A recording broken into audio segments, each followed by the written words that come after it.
boa noite. É uma honra para mim estar aqui. Eu espero que eu dê conta do recado. O tema é espinhoso, a gente tentar discutir os fundamentos dos fundamentos dos fundamentos dos fundamentos históricos da crise contemporânea, né? Como bom Lucasiano diria para vocês, os fundamentos ontológicos da crise contemporânea, tá certo?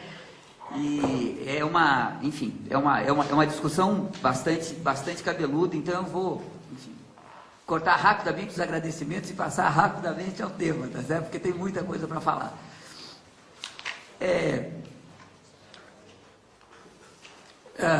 Se o Messaros estiver certo, e se o Lukács estiver certo, então veja que tem Cs, tá certo? A gente vive uma crise que é o desdobramento final, não no sentido de ser necessariamente o fim que a história termina, não nesse sentido, mas o desdobramento final no sentido que todas as determinações essenciais do modo de produção capitalista amadurecem, atinge a sua maturidade histórica e, portanto, coloca de uma forma muito explosiva, de uma forma muito dura, de uma forma muito evidente, de uma forma muito destrutiva do ponto de vista da humanidade, o que é a essência do modo de produção capitalista. Então, para a gente pensar a crise, ou para a gente entender a crise, de novo, repetindo, hein? Se o Messaros estiver certo, se o Lukács estiver certo, eu aposto que estão, eu acho que estão, mas claro que esse é um problema, tá certo? A gente tem que dar uma olhada no que é a essência deste modo de produção, o que acontece, né? Quando a humanidade no século XIX adentra esse período histórico que é o modo de produção capitalista maduro, o modo de produção capitalista pós-revolução industrial. E para a gente entender isso, quer dizer, para a gente entender o que é a essência disto, a gente tem que ir para a Revolução Neolítica, alguma coisa 14 mil anos para trás, tá certo? 12 mil anos antes de Cristo. Então eu vou pegar alguns atalhos que eu espero que não sejam falsidades históricas completas, mas certamente eu estou deixando muito da história de lado, tá certo? E, enfim, muita coisa importante. Mas se eu não fizer isso, a gente não vai chegar na crise contemporânea. Então, tá certo? É o preço que a gente tem que pagar para ser minimamente sintético. Veja, o que acontece? Quando, há 14 mil anos atrás, ou coisa que o valha, a humanidade descobre a agricultura, a gente tem uma profunda transformação no trabalho, ou seja, no intercâmbio do homem com a natureza, no modo como a humanidade transforma a natureza para tirar da natureza meios de produção e de subsistência. O que acontece é que, com o aparecimento da agricultura, pela primeira vez, o indivíduo que produz mais do que ele precisa. Ou seja, ao final da sua jornada de trabalho, ele produziu mais do que o necessário para a sua sobrevivência imediata. Este, a mais, é chamado trabalho excedente. Todavia, neste longo período histórico, que vai 14 mil anos atrás, até a Revolução Industrial, essa que começa em 1776 e termina em 1830, a Revolução Industrial Inglesa, essa, tá certo? Este longo período histórico, o trabalho excedente ainda não é suficiente para atender a todas as necessidades de todos os indivíduos do planeta Terra. Ou seja, durante todo esse longo período histórico, de 14 mil anos, tá certo? Até a Revolução Industrial, se você distribuísse igualmente tudo que se produzia, a todo ano você ia começar do zero. Você distribui igualmente tudo que se produz, o resultado é que não tem para todo mundo, portanto, falta. E no ano seguinte você começa do zero, o ano seguinte você começa do zero. Ou seja, não sobra para investir no desenvolvimento das forças produtivas. E o resultado disto é que o único desenvolvimento das forças produtivas possível nesta circunstância é o aumento populacional, vai aumentando a força de trabalho. Mas isso é um processo muito lento do ponto de vista histórico. Depende de um processo biológico, o aumento da população. Isso é muito lento, tá certo? A sociedade de classes, ela entra neste longo momento histórico como a forma mais eficiente que a humanidade encontrou para desenvolver as forças produtivas. Por quê? Porque se você organiza a sociedade de tal forma que a maioria da população vai entregar o seu trabalho, vai entregar é ruim, vai ter o seu trabalho excedente expropriado, roubado pela minoria. E depois eu vou comentar rapidamente com vocês. Isto só é possível pela aplicação da violência na vida cotidiana, no dia a dia, tá certo?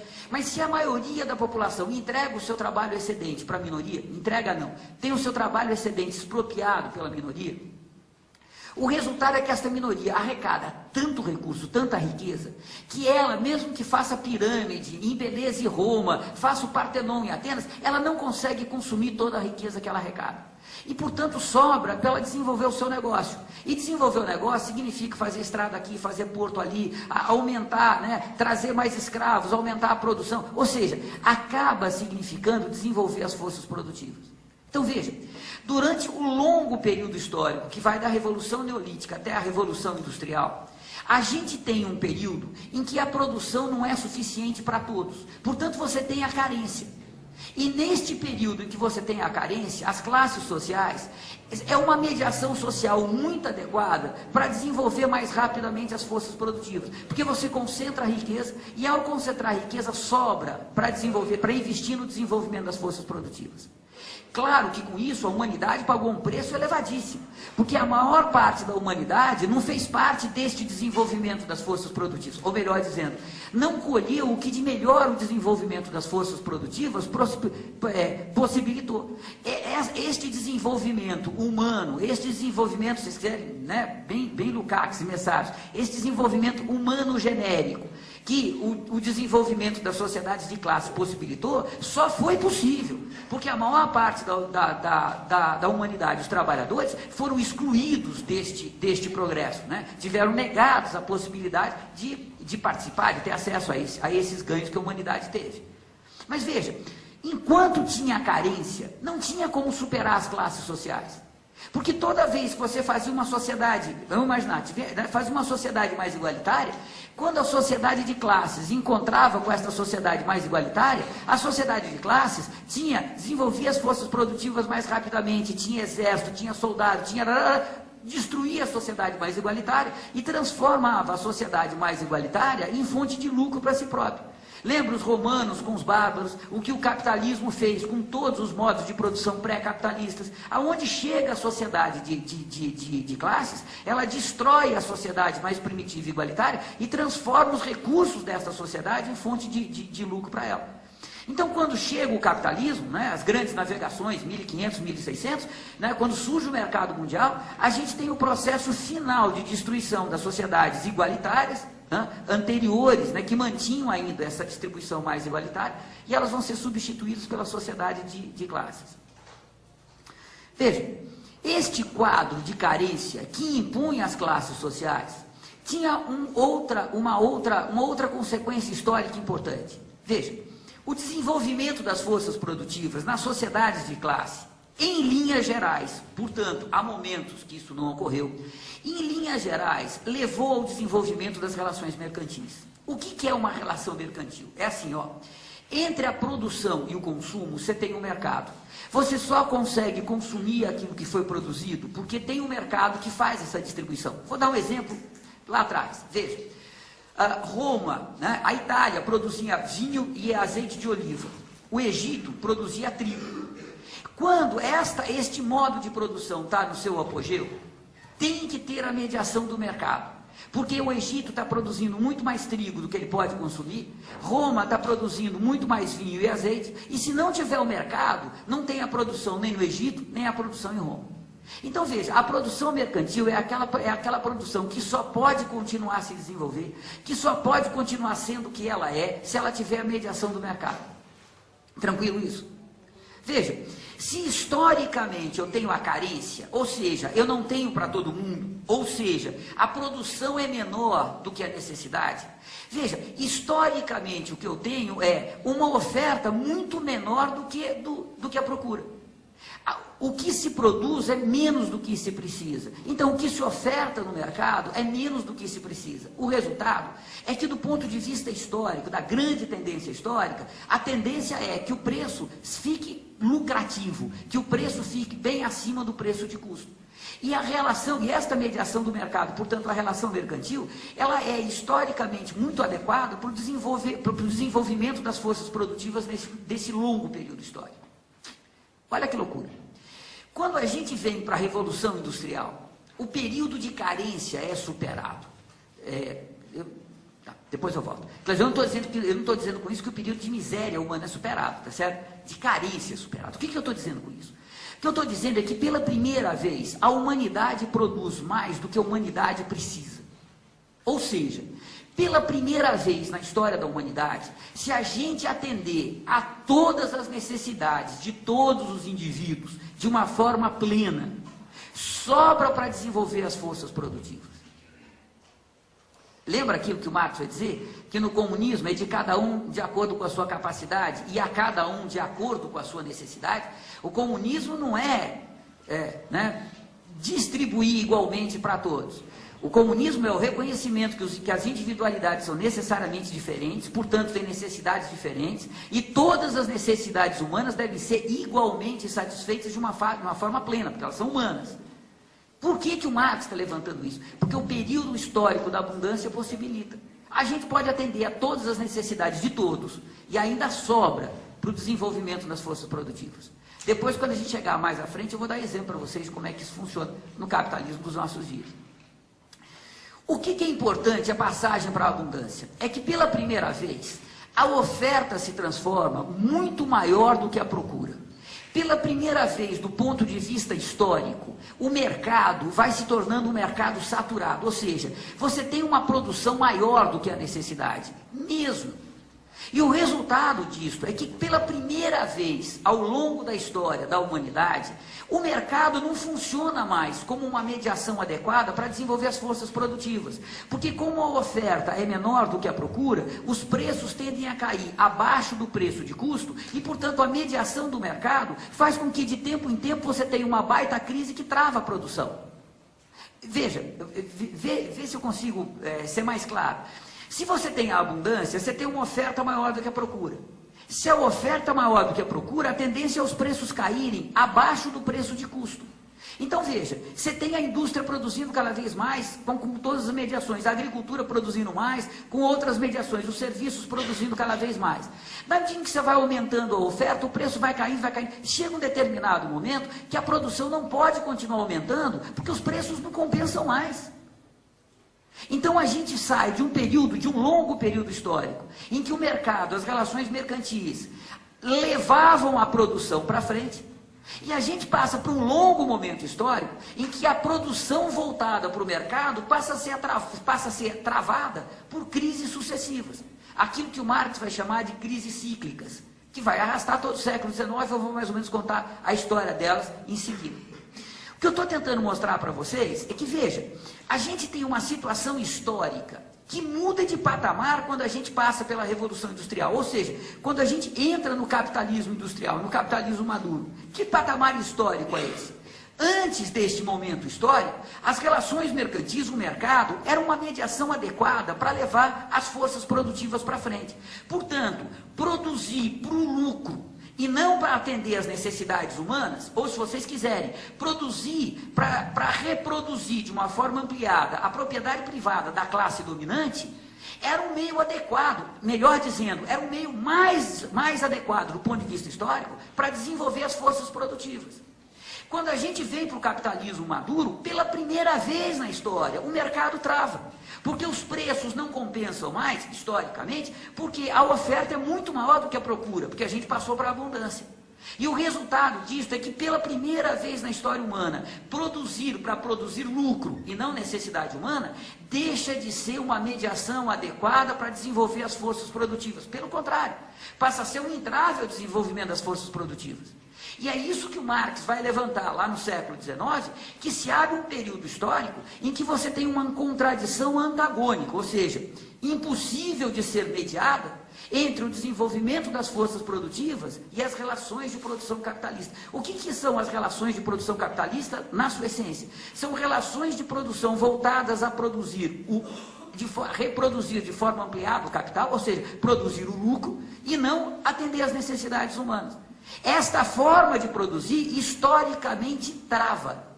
E só dá para a gente superar esta contradição antagônica se a gente superar o modo de produção capitalista. Aquilo que o Marx está dizendo no século XIX. No século XIX, melhor dizendo, entre o final da Revolução Industrial, 1830, e a grande crise de 1870, 1871, O Marx, veja, o Marx vai morrer em 1883, tá certo? Então, ele estava nesse período mandando ver, tinha, né, em 70, 71, ele tinha acabado de publicar o primeiro volume do Capital, tá certo? Veja, o que o Marx percebe? Ele percebe que o modo de produção capitalista, no século XIX, só pode se reproduzir assim, ó, dado o fato que o modo de produção capitalista é baseado na propriedade privada, e que o polo mais dinâmico do modo de produção capitalista é o setor industrial, e que por causa disso, a luta pela, né, a concorrência entre as empresas, entre as indústrias, leva necessariamente, se isso não ficar claro eu volto, leva necessariamente ao aumento da produção, e ao mesmo tempo, leva necessariamente ao investir cada vez mais, a ter cada vez maiores investimentos em tecnologia, em novas máquinas, novas formas de produzir mercadoria, para deste modo vencer a concorrência entre uma empresa e outra. Isto vai fazer com que, de um lado, o capitalismo só possa se reproduzir aumentando a produção cada vez mais. Isso significa que ele vai gerando uma abundância cada vez maior. E, ao mesmo tempo, como para produzir, né, para gerar esta produção cada vez maior, você tem que desenvolver maquinário, desenvolver tecnologia, concentrar a produção, desenvolver novos métodos de gerência, etc. Você precisa fazer cada vez mais investimento para aumentar o lucro de uma forma cada vez menor. O que eu estou dizendo para vocês? Veja, você tem um lucro de 10 e você fez um investimento de 5, estou chutando. Aí, para você chegar num investimento num lucro de 20, você tem que passar de 5 para 15.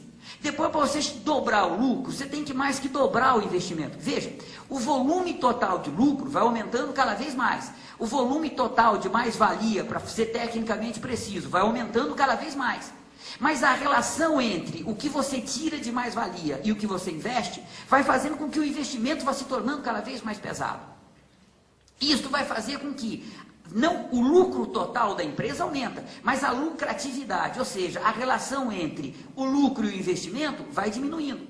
Isto vai fazer com que as empresas tenham uma margem de manobra cada vez menor. Elas vão tendo cada vez menos gordura para queimar. E aí, quando chega a crise bate nelas de uma forma muito mais violenta. Então, o Marx vai mostrando que, ao longo do século XIX, o modo de produção capitalista é assim, ó, tem um período de desenvolvimento econômico, crise, boom, desenvolvimento econômico, crise, boom, desenvolvimento econômico. E é uma crise que é mais ou menos entre 8 e 12 anos, entre os anos 1830 e 1870, mais ou menos. E o Marx vai dizendo, olha, a única forma da gente desenvolver as forças produtivas é romper com a produção mercantil, ou seja, deixar de produzir, né, a reprodução ampliada do capital, deixar de produzir para gerar lucro e produzir para atender às autênticas necessidades humanas. Tal. Veja, quando o Marx está dizendo que o capitalismo não pode mais desenvolver as forças produtivas, ele não está dizendo que o capitalismo não pode mais desenvolver a produção. Ele está dizendo que o capitalismo não pode mais desenvolver a tecnologia. Ele está dizendo justamente o contrário. O capitalismo vai desenvolver a tecnologia, ele vai desenvolver a produção, por causa disso, a abundância vai se tornar cada vez maior. O que são as forças produtivas para o Marx? As forças produtivas é a capacidade humana de tirar da natureza aquilo que a humanidade precisa para se reproduzir.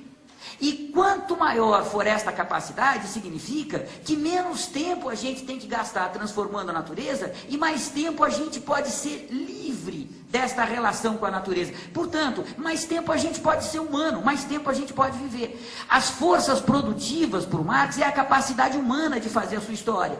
Não é a capacidade do capital gerar mais-valia, do capital gerar mercadoria. Essas, se vocês quiserem brincar com as palavras, são as forças produtivas do capital que se voltam contra a humanidade. Lembrem, a relação entre o capital e a humanidade não é uma relação de identidade, é uma relação de alienação. O capital é uma relação desumana, alienada. Então, quando Marx está dizendo que há uma contradição antagônica entre o desenvolvimento das forças produtivas e o modo de produção capitalista, ele está dizendo isso. O modo de produção capitalista, ele é capaz de veja, o capital é capaz de controlar a humanidade. Enquanto existir capital, todos nós seremos personificações do capital, está lá no livro 1, tá certo? Nós seremos guardiões de mercadorias, está lá, tá certo?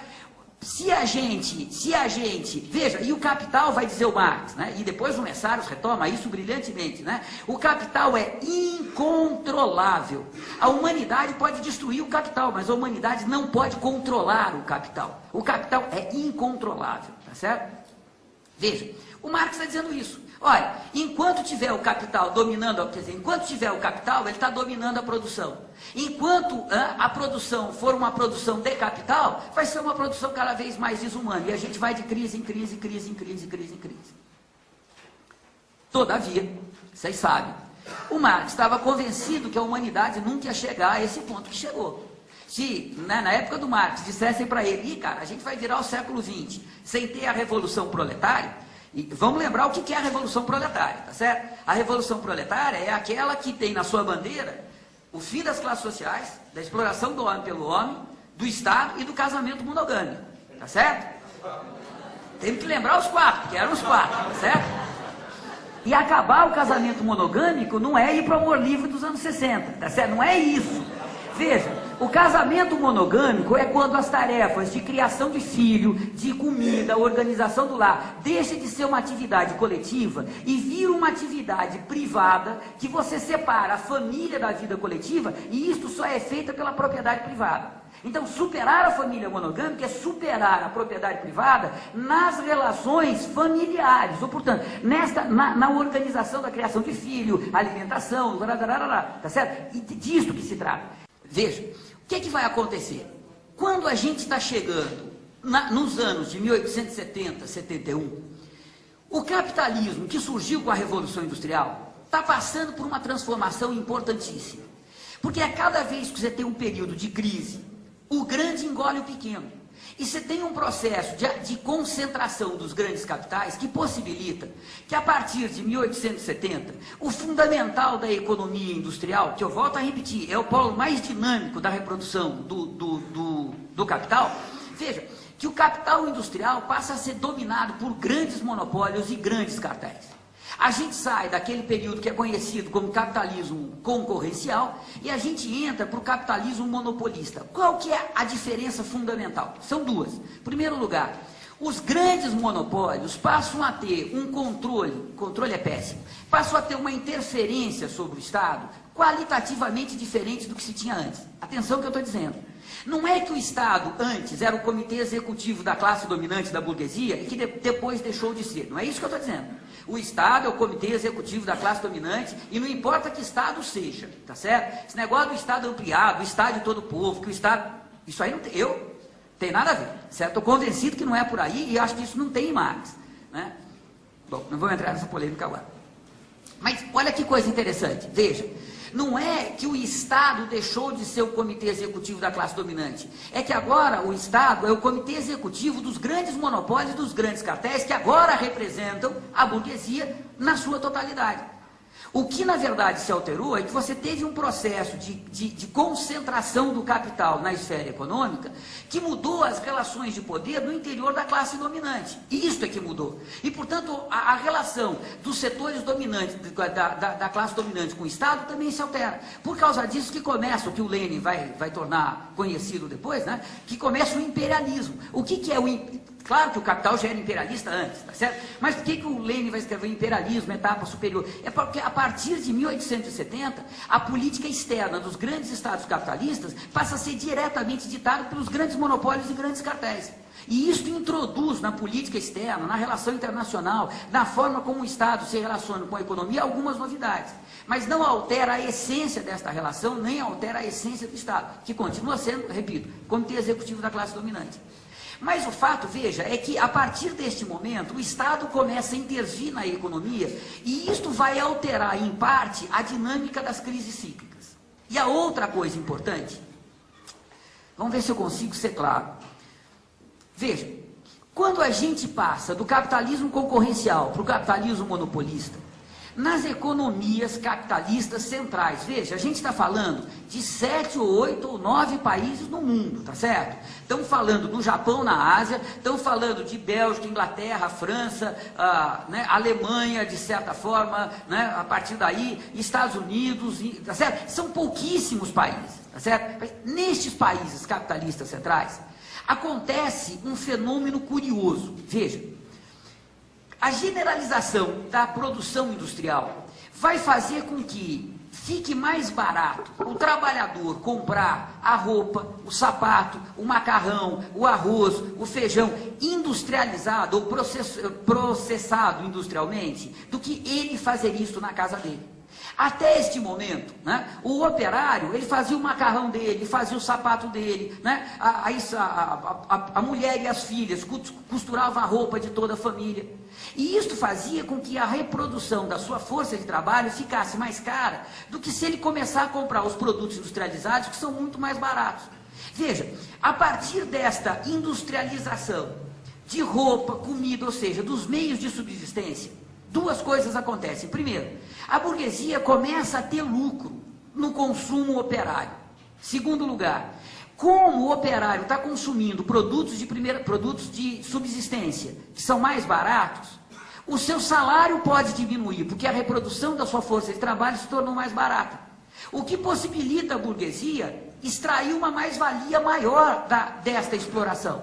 Porque a força de trabalho ficando mais barata, aquela porção da jornada que o trabalhador vai produzir para cobrir a sua subsistência, diminui. Então, aumenta a mais-valia. Isto é o que significa mais-valia relativa. Então, veja, o capitalismo entra num período histórico em que, nos países capitalistas centrais, isso é muito importante vocês terem claro, nos países capitalistas centrais, o consumo dos trabalhadores passa a ser fonte de lucro, e na medida que os trabalhadores vão consumindo os produtos industrializados, a burguesia passa a ter lucro, porque está vendendo os produtos industrializados, e porque como a reprodução da vida do trabalhador se torna mais barata, ela pode pagar um salário menor, e com isso aumenta a mais-valia. O sistema do capital como um todo se torna mais lucrativo. Está claro isso? Veja, pela primeira vez no modo de produção capitalista, passa a ser possível a um setor importante da classe operária negociar com a burguesia um aumento da sua capacidade de consumo. E passa a haver, dentro de limites muito estreitos, mas coisa que não existia antes, a possibilidade de uma convergência entre setores da classe operária e a burguesia. Aqueles setores que estão ganhando mais dinheiro, que começam a participar do mercado consumidor, começam a negociar com vantagens com a burguesia. O que antes era absolutamente inimaginável, agora se torna possível. É aquilo que o Lênin vai dizer, que começa a surgir uma aristocracia operária, que passa a ter, da negociação com a burguesia, a possibilidade histórica concreta de melhorar o seu nível de vida. Isto racha a classe operária, surge uma aristocracia operária, e eu vou mostrar para vocês em seguida, racha a classe operária dos países capitalistas avançados com os trabalhadores do resto do mundo. A gente já chega lá. Deu para entender isso? Deu mesmo? Mas tem como dar exemplo para ilustrar isso? Tem. Veja, se você tem o Estado financiando um serviço de saúde e o trabalhador não tem que ele pagar diretamente o médico, veja, o Estado está dando saúde, está financiando a saúde para o cara, ao Estado, porque veja, antes de você ter a privatização de toda a saúde, a coisa funcionava assim, você vai no médico, o médico fala, ó, você está com gripe, faz esse remédio aqui, você vai na farmácia, o farmacêutico fazia o remédio, você comia, se tratava com aquele remédio. Quando o Estado começa a comprar remédio, torna viável os grandes laboratórios. A entrada do Estado na saúde viabiliza os grandes laboratórios. E com isso a burguesia tem uma fonte de lucro altíssima. E ao mesmo tempo o trabalhador não tem mais que pagar diretamente do salário dele. Então o patrão pode pagar um salário menor para ele. Aumenta o lucro do burguês industrial, né, na medida em que todos nós cotizamos para financiar via o Estado a nossa saúde. Só que o Estado, como é o comitê executivo da burguesia, vai pegar o nosso dinheiro para fazer a nossa saúde ser fonte de lucro do grande capital. E aí eu não tenho que dizer a vocês o que acontece. Posso avançar? Então veja, a partir do início do século XX, as crises cíclicas começam a ter um comportamento um pouco diferente.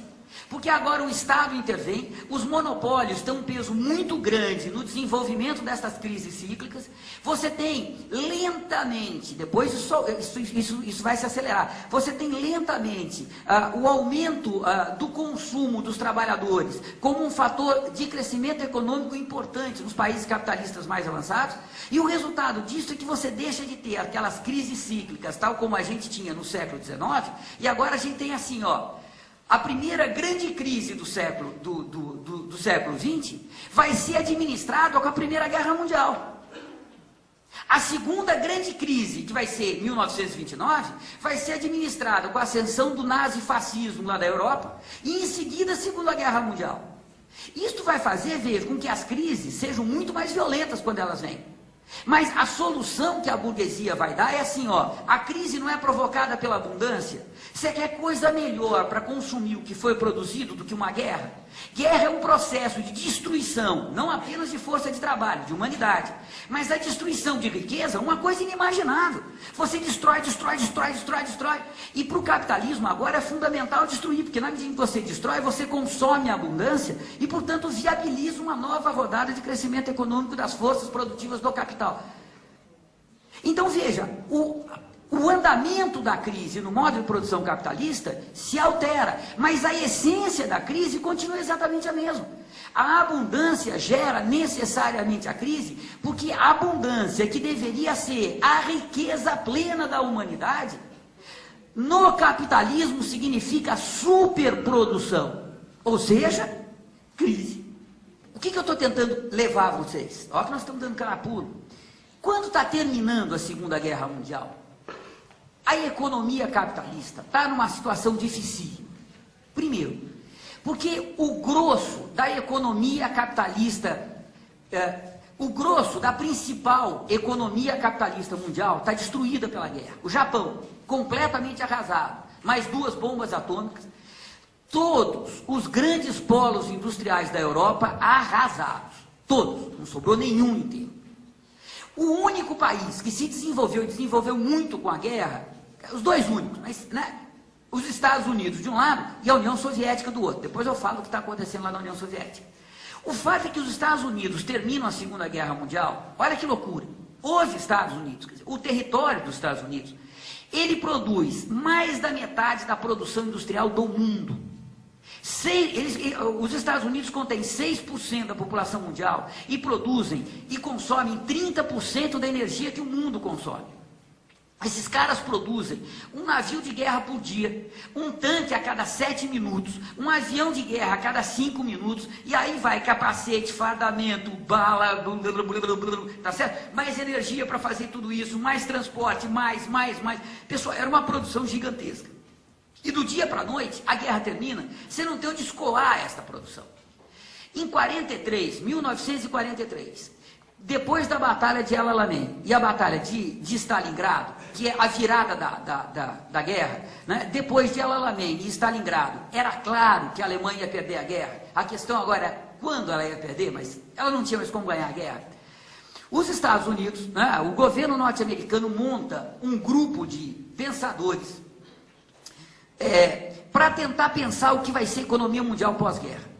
E deste grupo de grandes economistas, sociólogos, cientistas políticos norte-americanos, o cara que vai se tornar o cara-chave é um cara chamado Galbraith. Mas o Galbraith é um jovenzinho que tinha estudado com John Maynard Keynes. Era um keynesiano, tá certo? E ele vai dizer o que o Keynes estava dizendo da crise de 1929. Primeiro, que a médio prazo estaremos todos mortos, então não vale a pena pensar no médio e no longo prazo. Mas, no curto prazo, o jeito de superar a crise não era como se fez em 29. Quando bateu a superprodução, as indústrias cortaram a produção e demitiram. Com isso, restringiram o mercado consumidor, com isso a superprodução não foi consumida, você gera mais desemprego, quebra a indústria, quebra a agricultura, quebra banco. Ele vai dizer que nós temos que fazer o inverso. Nós temos que adotar uma política econômica através da qual ou pela qual o Estado intervém na economia para aumentar o consumo. E a gente vai sair da superprodução com a intervenção do Estado para ampliar o consumo. E isto agora, politicamente, é possível porque você tem um setor da classe operária nos países capitalistas centrais que desde 1905, 1920, vem desenvolvendo esta política, não mais de confronto, mas de negociação com a burguesia para aumentar o seu poder aquisitivo. Percebe que junta a fome com a vontade de comer, surge o chamado estado de bem-estar social. Há uma longa polêmica, o que é o estado de bem-estar social, tá certo? Há uma longa polêmica se o estado de bem-estar social foi uma conquista dos trabalhadores ou não, tá certo? Os dados indicam, de uma forma cada vez mais completa, que o estado de bem-estar social não é um grão de conquista dos trabalhadores. Que o que foi predominante foi a necessidade do capital de se reproduzir e adota aquela forma nos 9 países capitalistas centrais. E isto só se torna possível pela generalização das multinacionais e, portanto, tá certo, das ditaduras militares mundo afora, tá certo? Olha, saiu um livro, pessoal, agora, 5, 6 meses atrás, chama Torture and Democracy, Tortura e Democracia, de um historiador positivista iraniano que mora nos Estados Unidos. Ele mostra com documentos, ele não é um cara de esquerda, hein? Tá certo? Longe disso, né? Com documentos, que os países que mais desenvolveram a tortura no século XX foram Estados Unidos, França e Inglaterra. De uma forma cabal, não é que nos anos 60, de 1901, a Abu Ghraib, que está analisando, democracia é tortura. E ele demonstra isso cabalmente. Veja, o que vai acontecer? Quando o estado de bem-estar social se consolida, na década de 60, e passa a ser, naquele período histórico, a grande estratégia do grande capital, empurrar com a barriga suas contradições, o Messaros tem uma expressão ótima, ele chama deslocar as contradições sem resolvê-las, potencializando, né? Na medida em que o capitalismo faz isso, veja, do outro lado a gente tem a União Soviética. Eu vou falar em 2 minutos, vocês me perdoem porque não vai dar tempo. O que está acontecendo na União Soviética? Veja, o projeto bolchevique de uma revolução internacional não dá certo por infinitas razões históricas e não apenas ideológicas. O fato é que, com o passar do tempo, a política externa da União Soviética passa a ser cada vez mais a defesa do Estado soviético. E na medida que, após a Segunda Guerra Mundial, você passa a ter uma negociação cada vez mais intensa entre a União Soviética e os grandes países capitalistas, você passa a ter a política dos partidos comunistas ligados à União Soviética no resto do mundo, uma política de negociação e pressão com os governos capitalistas e não uma política de confronto para derrubar o capitalismo. Então, neste momento, a social-democracia, para simplificar, e o stalinismo também para simplificar, eles convergem no mesmo sentido. Nos países capitalistas centrais, a gente negocia com a burguesia.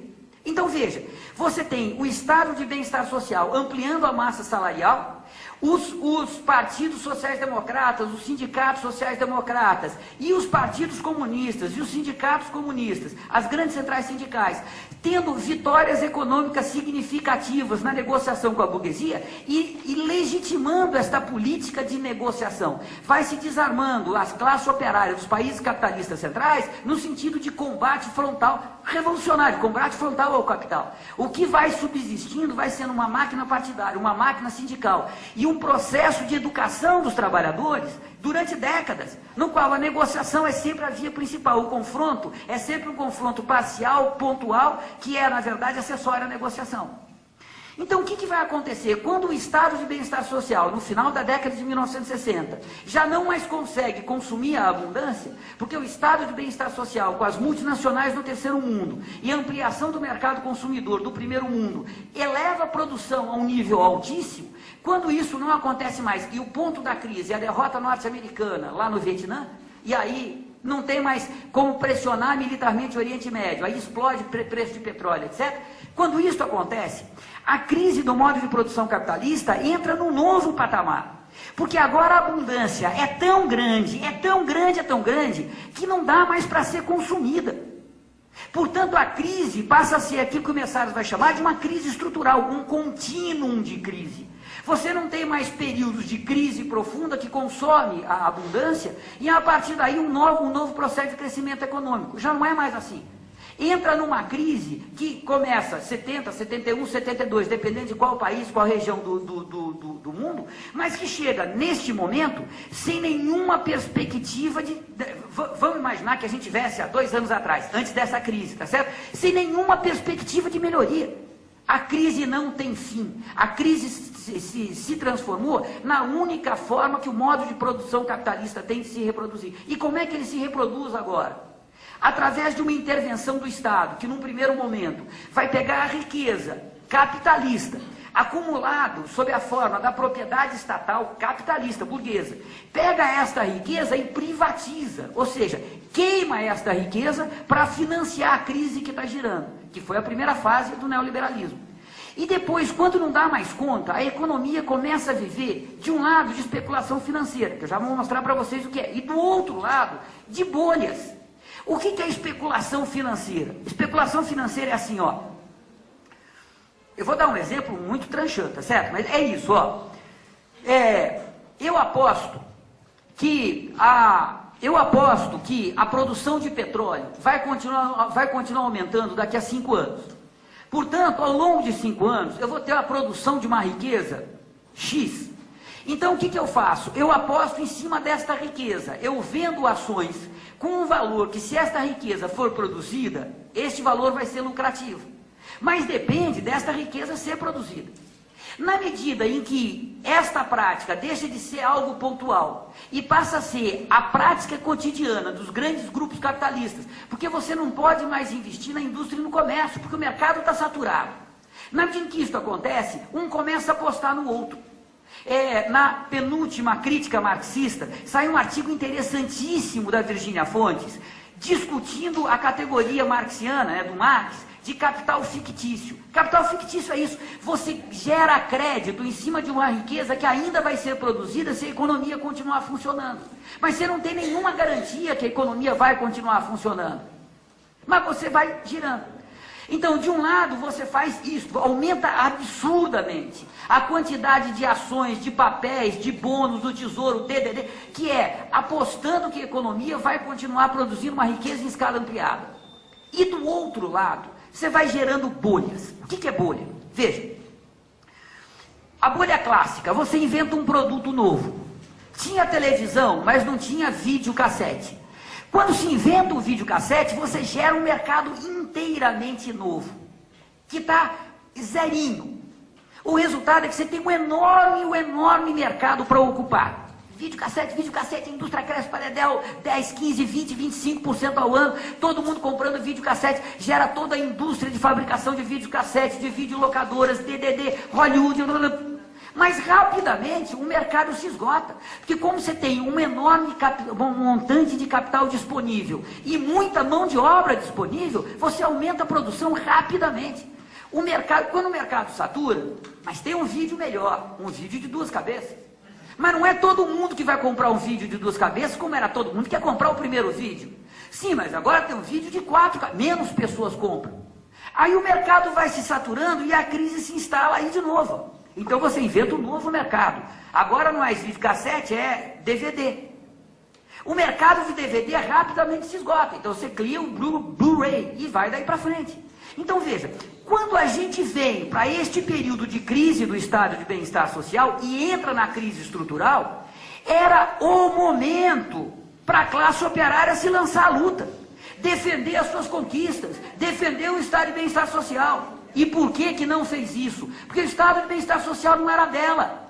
Ela sabia que o estado de bem-estar social foi feito pela burguesia para lucrar do jeito que lucrou.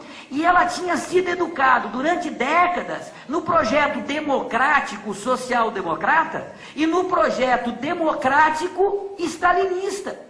Deu no que deu. As 2 grandes greves que a gente teve na Europa, elas fizeram, a maior delas foi aquela greve dos portuários e agora, em Liverpool, Manchester, eu não me lembro mais, putz, minha memória. Tá? Mas é uma greve que dura 8 meses. Os caras fecham o porto, os caras resistem. Os sindicatos sociais-democratas viram as costas, tal como a CUT fez aqui, quando os petroleiros fizeram aquela greve no primeiro governo FHC, lembram disso? A CUT virou as costas, deixou os caras fritarem sozinhos. Ali era um momento que, se aquela greve fosse vitoriosa, quebrava o Fernando Henrique. A CUT jogou o papel do neoliberalismo. Por quê? Porque era a estratégia de negociação democrática. Não é o confronto. No momento de crise estamos todos juntos. Vocês estão reconhecendo esse discurso em algum lugar. Então, veja o que eu estou tentando dizer para vocês. Quando vem o neoliberalismo, quando se instala a crise estrutural, a classe operária tem atrás de si uma enorme derrota histórica, porque ela não tem mais nem a ideologia do confronto e nem tem mais as organizações que poderiam levá-la ao confronto. Ela vai sendo educada cada vez mais a negociar, e isso significa aceitar a balela, que agora o futuro está no fim do trabalho e todos nós vamos nos transformar em empreendedores. Eu tive no sindicato de São Bernardo e do lado da sala que eu estava dando uma aula do que é o comunismo, estava tendo uma aula de como todos nós devemos nos transformar em empreendedores. Eu vi com esses olhos que a terra há de comer, tá certo? E foi isso que o movimento sindical apostou. Quem foram as câmaras setoriais? E isso que aconteceu aqui no Brasil não aconteceu só no Brasil, não, é a tendência mundial. É o nosso caso particular, mas isso é uma tendência mundial. Então o que vai acontecer? A burguesia consegue, neste momento de crise estrutural, fazer com a classe operária, com o seu antagonista histórico, o que ela quis fazer, e fez. Fez a reestruturação produtiva, aumentou barbaramente o desemprego, intensificou a jornada de trabalho, e a burguesia voltou a ter, em plena crise estrutural, uma lucratividade que foi maior do que a lucratividade durante o estado de bem-estar social, se o Gerard Dumenil tiver certo, aquele economista francês, tá certo, que estuda essa questão da lucratividade. O estudo dele indica que no apogeu do neoliberalismo, a lucratividade do capital era maior do que sob o estado de bem-estar social. Claro que há polêmicas aí, mas certamente a lucratividade foi elevadíssima, das maiores que a burguesia teve ao longo da sua história. Veja, o que isto possibilita? Chegar no mundo que a gente chegou. A burguesia concentra uma riqueza fenomenal, que ela não tem como voltar ao circuito produtivo, não tem como voltar à indústria e não tem como voltar à agricultura, porque o mercado está completamente saturado. Se você chegar nos países capitalistas centrais e já em alguns países periféricos, como o Brasil, como Venezuela, como o México, se você chegar, tem alguns mercados que você pode oferecer mercadoria pela metade do preço que as pessoas não compram mais, porque está saturado. Não adianta fazer muito mais barato, está saturado, não adianta mais. E o resultado, veja, eu vou dar um exemplo. O mercado norte-americano está saturado de carro. Se você vender carro nos Estados Unidos pela metade do preço, você aumenta a venda muito, muito pouquinho. Não cabe mais carro, não tem mais onde colocar carro. As famílias não precisam mais de carro. Não tem como você aumentar aquele mercado consumidor. Saturou mesmo. A mesma coisa a indústria bélica. Não tem mais onde colocar armamento. Veja, durante o estado de bem-estar social, os Estados Unidos produziram um arsenal nuclear que dava para destruir o mundo, o planeta, 66 vezes. A União Soviética, 33 vezes. Do ponto de vista militar, isso é uma loucura. Basta destruir o mundo uma vez. As outras, né, 98 vezes, para que se fez bomba para destruir o que já estava destruído? Do ponto de vista militar, não tem sentido. É porque era uma necessidade de consumir a abundância. Percebe? Então veja, chega um determinado momento que a economia está de tal forma saturada que as bolhas não conseguem mais ser criadas. Não tem mais riqueza sob a forma de riqueza estatal para ser privatizada, para financiar a crise.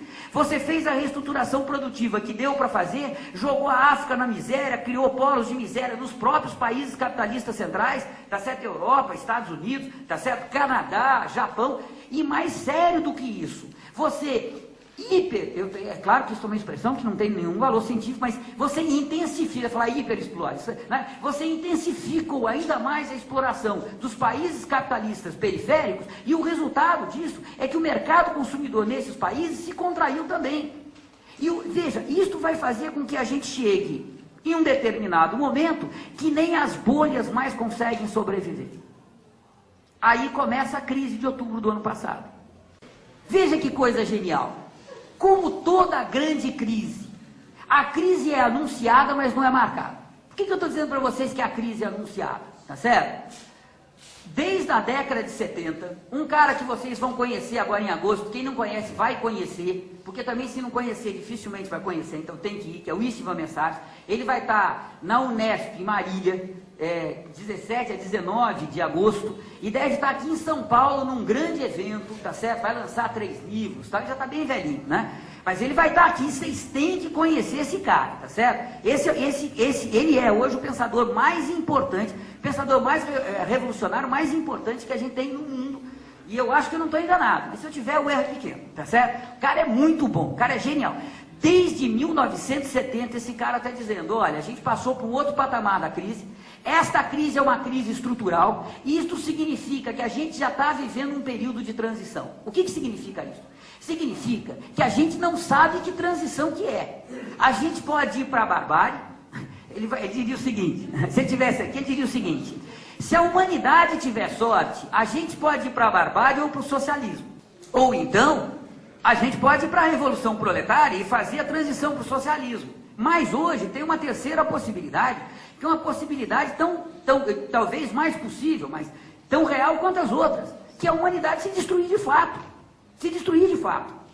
Veja, 7 quilos de plutônio colocado em qualquer ponto de qualquer oceano no planeta, faz com que em 3 anos não tenha mais humanidade no planeta Terra.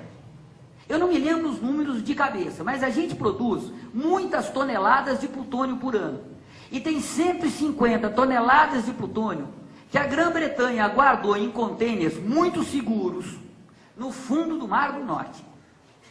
A gente está esperando o quê? Isso é dado real. A gente está indo para o buraco. Veja, alguém duvida que a gente está indo dessa? Alguém planeja a vida achando que daqui a 5 anos a nossa vida vai estar melhor? Ninguém faz isso. A gente sabe que a gente está indo para o buraco. A gente sabe. A questão é transformar isso nos atos cotidianos concretos. Mas não tem dúvida que a gente está indo para um buraco que nós próprios estamos criando, etc, etc. Por que eu estou dizendo isso para vocês? Porque a entrada da crise em outubro do ano passado coloca isto sobre a mesa de uma forma muito dura. A crise é previsível, o Messaros está dizendo isso desde 1970, o Mandel vai dizer isso depois, vários estão dizendo. Tem muitos economistas, inclusive economistas, marxistas norte-americanos, o que significa marxistas bem light, né? Que a gente tem que utilizar. O termo marxista é um termo muito amplo, tá certo? Veja, vários marxistas estão dizendo, olha, esta economia das bolhas não vai dar certo. O Brenner é o mais famoso deles, mas tem vários, dizendo, ó, de bolha em bolha a gente vai para o buraco, porque a gente está fazendo um buraco cada vez maior para tampar o buraco anterior. Uma hora esse negócio vai desandar. Claro que a crise era previsível, mas quando começa ninguém espera. Vocês vão ter aqui na mesa vários economistas que vão comentar com vocês a crise com muito maior competência que a minha, porque eu não sou economista. Mas se vocês tiverem uma curiosidade ou a possibilidade de acompanhar aqueles dias em outubro e depois alguns dias de novembro, pessoal, o sistema não quebrou. O que eu estou dizendo o sistema quebrar? O sistema quebrar é o seguinte, o Banco Central norte-americano faz um feriado bancário nos Estados Unidos de 2 ou 3 dias e o resto dos bancos do mundo fecha. O resultado é que quando você vai para o supermercado, você só consegue comprar um titiquinho de mercadoria, porque eles não vão esgotar, vender todo o estoque deles, sem saber como é que vai ficar a moeda. E no segundo dia, os supermercados fecham. E a partir daí, desregulamenta a sociedade toda, tá certo?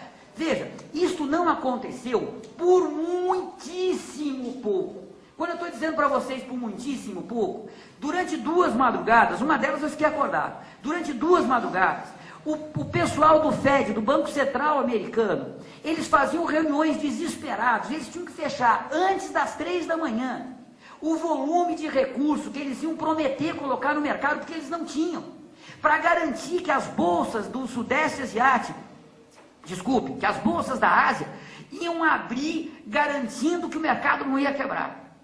Era uma coisa desesperadora. O final do governo Bush, o comecinho do governo Obama, foi uma loucura. Uma loucura. E não quebrou por muito pouco. E aí, pessoal, o acaso intervém. Poderia ter quebrado. Porque o acaso faz parte da história, né? Diria o velho Lukács, uma determinação ontológica do ser social. O acaso existe, né? O acaso não é desconhecimento, o acaso é real, ele existe, né? Então veja, o resultado disso é que por muito pouco o sistema não quebra, o que não quer dizer transição para o socialismo, tá claro? Quebra no sentido que ele entra num regime de disfunção de tal ordem que esta produção mercantil se desregulamenta. E aí, pessoal, se houver a possibilidade de uma intervenção consciente da humanidade, abre-se a possibilidade e o objetivo de uma revolução. Mas tem que haver uma intervenção consciente. Porque diferente do capitalismo, lembra que surge sob o modo de produção feudal, que vai se desenvolvendo nos interstícios do modo de produção feudal, O comunismo não é assim. Como o comunismo não é passagem de uma forma da propriedade privada a outra, como é a passagem do feudalismo ao capitalismo, mas é a superação da propriedade privada, do Estado, a exploração do homem e do casamento monogâmico, isso implica, tá lá, isso, a culpa não é minha, foi Marx e Engels que colocaram, só estou repetindo aqui os velhos mestres. Veja, o resultado disso, pessoal, é que se não tiver uma intervenção consciente, a gente não supera o modo de produção capitalista. O Valério Arcari está com um texto muito interessante circulando pela internet, deve ser publicado, que muito legal, que ele diz: o capitalismo não morre de morte natural, ou a gente enterra, ou o capitalismo destrói a humanidade, ou tem uma regressão das forças produtivas e a gente continua sendo capitalista. E aí a importância da luta política, a importância dos partidos, a importância da luta ideológica, e daí para frente. Por que eu estou dizendo isso para vocês? Porque se criou um certo consenso, e é natural que seja assim, dado a gente viver, né? Lembra, as ideias dominantes são as ideias da classe dominante, né? Veja, para a burguesia, a crise é algo inevitável, é como se fosse um temporal, como se fosse um tsunami, né? É algo inevitável, né? E que a gente então tem que se virar. Pessoal, a crise é uma relação social. E, portanto, o que determina para onde a crise vai é como a humanidade vai reagir à crise. O que eu estou dizendo para vocês é que o limite da crise econômica não está na economia do ponto de vista a quantidade de dinheiro, a quantidade de mercado, a relação entre demanda, procura, produção. Não está aí a saída da crise. A saída da crise está na luta de classes. Se o proletariado mexer o rabinho e entrar na história como um antagonista do capital, que de fato ele é, abre-se a possibilidade de superar o modo de produção capitalista, e aí um período revolucionário pode abrir. Ou, se isso não acontecer, o capitalismo vai prolongar essa crise ad infinito, destrói a humanidade. Mas qual que é o problema para o capitalismo? Ele não vive de humanidade, ele vive de mais-valia. Enquanto estiver gerando a mais-valia que ele precisa para se reproduzir, ele está a pouco se lixando quantos estão morrendo. Não é problema para o modo de produção capitalista. Se a classe operária mexe o rabinho, pessoal, a coisa vai ficar muito interessante. Por que eu estou dizendo isso para vocês? Porque, veja, não teve, pessoal, nenhum período revolucionário na história da humanidade que não foi precedido de um período contra-revolucionário. Nenhum. E se vocês pegarem a história dos nossos dias, vocês vão ver que a gente vive o período contra-revolucionário mais extenso e mais intenso que a humanidade já conheceu. A última grande revolução, ou seja, a última revolução que de fato abalou o planeta, foi a Revolução Chinesa, que termina em 1949.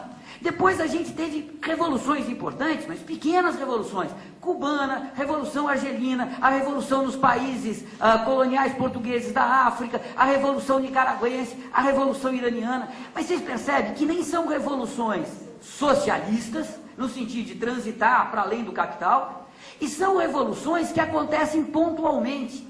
Mesmo se vocês pegarem a Revolução Vietnamita, que foi dessas todas a revolução mais importante, ela não consegue se generalizar. Entra em conflito, não vou entrar nessa, mas entra em conflito com a China, depois tem que invadir o Camboja, é derrotado quando invade o Camboja, e para ali não tem mais por onde ir. Veja, nunca a humanidade viveu 30 anos, desde a Revolução Francesa, desde que terminou a Revolução Francesa, desde 1815, a humanidade nunca viveu 30, 40 anos sem uma revolução importante. Nós vivemos 50. Então a gente vive um período contra-revolucionário no qual a burguesia dançou e rolou. Levou a humanidade ao máximo de desenvolvimento das forças do capital que a burguesia pode levar. Levou a gente à beira do abismo. Veja, toda a transformação do período contra-revolucionário ao período revolucionário se faz sem anunciar. É uma coisa maluca. O exemplo clássico disso é a Revolução de Fevereiro na Rússia. E quem conta isso é o Trotsky. Então é uma coisa, está no livro dele, mas é algo bem documentado, tal, né? Então foi uma coisa insuspeita. Veja, vocês lembram que a Revolução em Fevereiro foi uma semana ou 10 dias, é relativamente curto. Faltava 3 ou 4 dias para cair o czar. E todos os agrupamentos revolucionários em Petrogrado, todos, ou seja, bolcheviques, mencheviques, sociais revolucionários de direita e de esquerda, narodniks, anarquistas, todos, se reuniram no distrito de Vyborg, na casa do principal dirigente bolchevique operário em Petrogrado, que eu não me lembro mais o nome, e eles fazem um manifesto que eles saem empastelando as paredes em Petrogrado, dizendo o seguinte: ó, nós temos que suspender a luta, porque a gente não tem como derrubar o governo, vai vir uma repressão que vai desestruturar tudo que a gente tem, está na hora de suspender a luta. Ainda bem que a população não seguiu os revolucionários. 3 ou 4 dias depois, o czar tinha caído, veio o Kerensky, começou essa outra fase.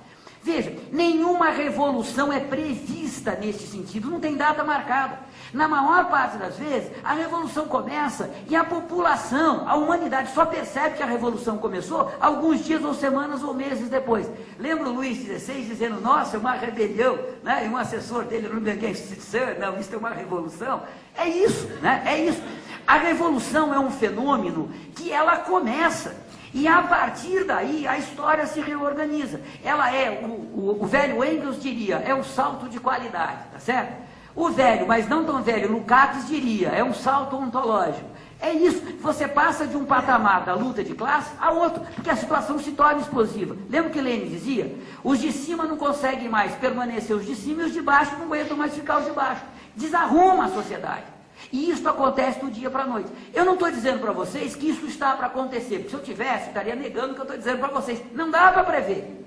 Mas se tiver para acontecer, nunca esteve tão perto como está nesses dias. Há 10 anos atrás, certamente, a gente estava muito mais distante. As contradições são de tal ordem que não tem mais nenhum problema decisivo de nenhum país que pode ser solucionado no interior de nenhum país.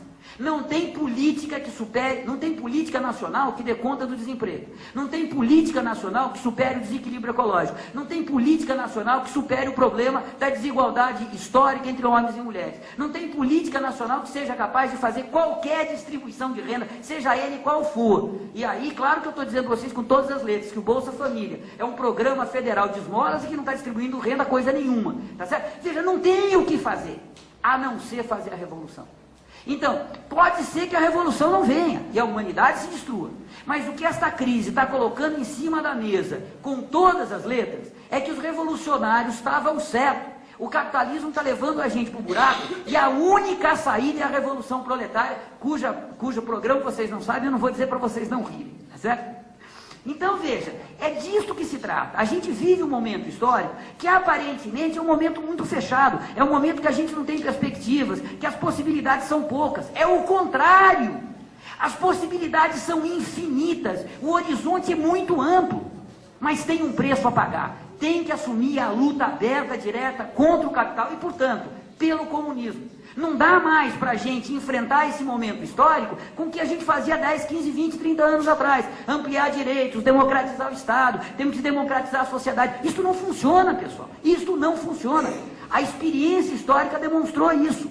Então, esta história coloca a gente frente a enormes possibilidades, mas gigantescas necessidades. Porque os revolucionários têm que se reciclar inteiramente, têm que voltar para o Marx, têm que voltar para uma política radical, naquele sentido do Marx, lembra? Ir para as raízes, ir atrás das coisas, não ficar mais nessa política de relereixo, de médio prazo, de curto prazo. Nós temos que pensar grande, porque se os revolucionários não pensarem grande, quem é que vai pensar? A humanidade vai para o buraco.